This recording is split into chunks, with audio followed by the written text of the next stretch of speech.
Tampil apik, debut duo naturalisasi jadi sorotan. Julukan baru Rafael Struijk di Timnas Indonesia. Pelatih Palestina terharu usai laga lawan Timnas Indonesia.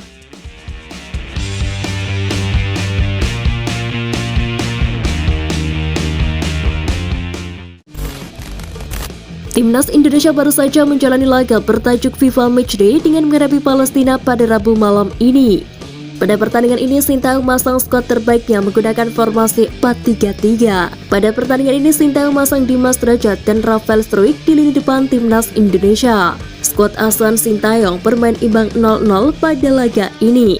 Walaupun berakhir imbang di laga ini, Sintayong sukses menjaga rekor tak terkalahkan kala Timnas Indonesia berlaga di kandang sendiri. Di samping itu, pemilihan skuad ini dirasa cukup baik. Sebab statistik Timnas Indonesia di laga ini cukup meyakinkan, yakni Timnas Indonesia berhasil menguasai bola mencapai 59%, sementara Palestina 41%. Skuad Garuda juga berhasil melepaskan 12 shot dengan 6 tendangan yang berhasil mengarah ke gawang. Berbanding jauh dengan Palestina yang hanya mampu melepaskan 6 shot dan hanya 1 yang mengarah ke gawang.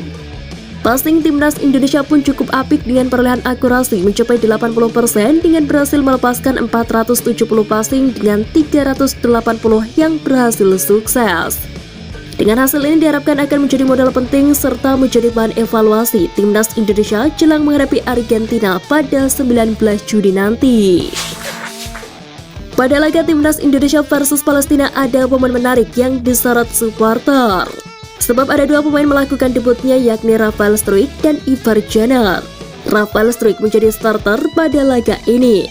Sintayong menduetkan penyerang adu Den Haag itu dengan Dimas Drajat di lini depan Timnas Indonesia. Struijk tampil cukup meyakinkan pada laga tersebut.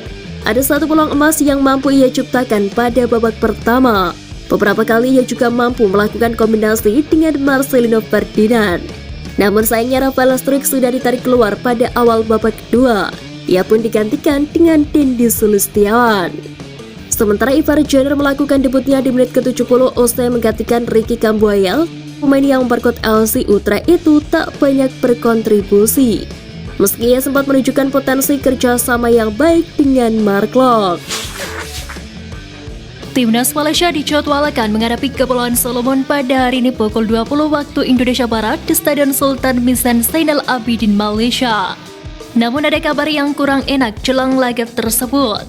Melansir dari Malay Mail, Malaysia sejatinya telah menyiapkan sebanyak 20.000 lembar tiket untuk laga tersebut. Namun hingga saat ini tiket tersebut justru baru laku 10.000 lembar saja. Hal itu justru berbeda dengan yang terjadi di Indonesia. Tiket laga Timnas Indonesia versus Argentina dan Palestina langsung ludes dalam hitungan menit.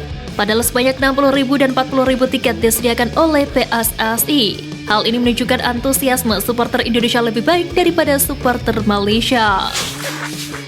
Gelandang Timnas Indonesia Mark Klok pamer momen bersama rekan timnya, khususnya pemain jebolan FC Utrecht yang kini bisa membela skuad Garuda.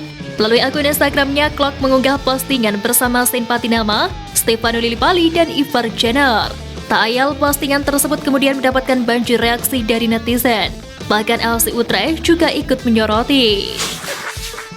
Viral di media sosial, seorang gadis di video call pemain naturalisasi anyar Timnas Indonesia Rafael Struijk. Netizen lain pun dibuat terkejut sekaligus iri. Dalam caption unggahan @nabila_kartika_0 menuliskan bahwa semua ini berawal dari dirinya yang memberikan buket bunga. Sontak video itu ramai di TikTok. Sejak 2 hari diunggah, video itu mendapatkan lebih dari 102.000 like dan 300 komentar netizen lain. Meski begitu, tak sedikit pula netizen yang meragukan kebenaran video itu. Namun akun tersebut membeberkan video selanjutnya untuk bukti yang akhirnya membuat netizen percaya. Di sisi lain, sejumlah netizen memanggil Rafael Struijk dengan sebutan Mas Semarang. Sebab Rafael Struijk diketahui memiliki darah Indonesia dari sang nenek yang berasal dari Semarang, Jawa Tengah. Timnas Indonesia baru saja melakoni laga melawan Palestina pada malam ini. Ketum PSSI Erick Thohir mengirim pesan usai pertandingan tersebut. Menurutnya, para pemain harus tetap berusaha maksimal demi meraih hasil yang maksimal. Seperti diketahui, usai laga melawan Palestina, skuad Garuda akan melawan Argentina pada 19 Juni mendatang di Stadion Gelora Bung Karno.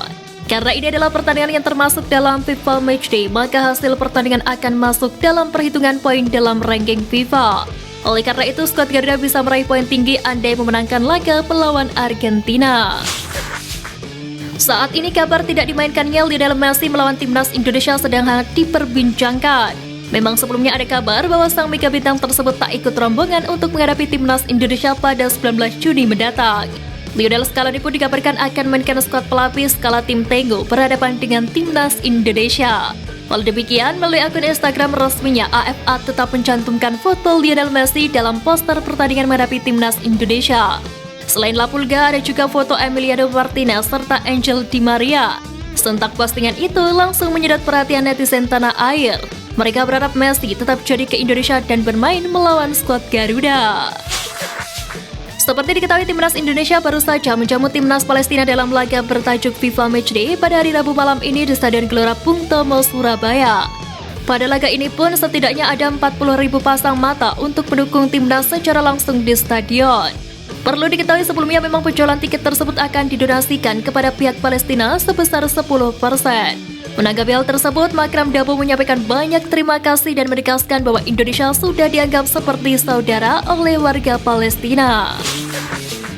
Ketum PSSI Erick Thohir buka suara soal kehadiran Kapten Timnas Argentina Lionel Messi ke tanah air. Pasalnya santai dikabarkan jika La Pulga tidak akan hadir ke tanah air pada laga persahabatan melawan Timnas Indonesia. Erick kembali menegaskan jika laga FIFA Matchday tersebut adalah laga Timnas Indonesia versus Argentina, bukan Indonesia versus Messi All-Star. Meski begitu, Erick hanya mampu berharap dan berdoa agar Messi bisa datang ke Indonesia untuk dapat bertanding bersama tim Tenggo. Selain itu, Erick menyebut bahwa dirinya telah menjanjikan 8 FIFA Matchday untuk Timnas Indonesia. Pertandingan tersebut, kata Erick, untuk memperbagus ranking Timnas Indonesia dan juga diharapkan meningkatkan mental para pemain.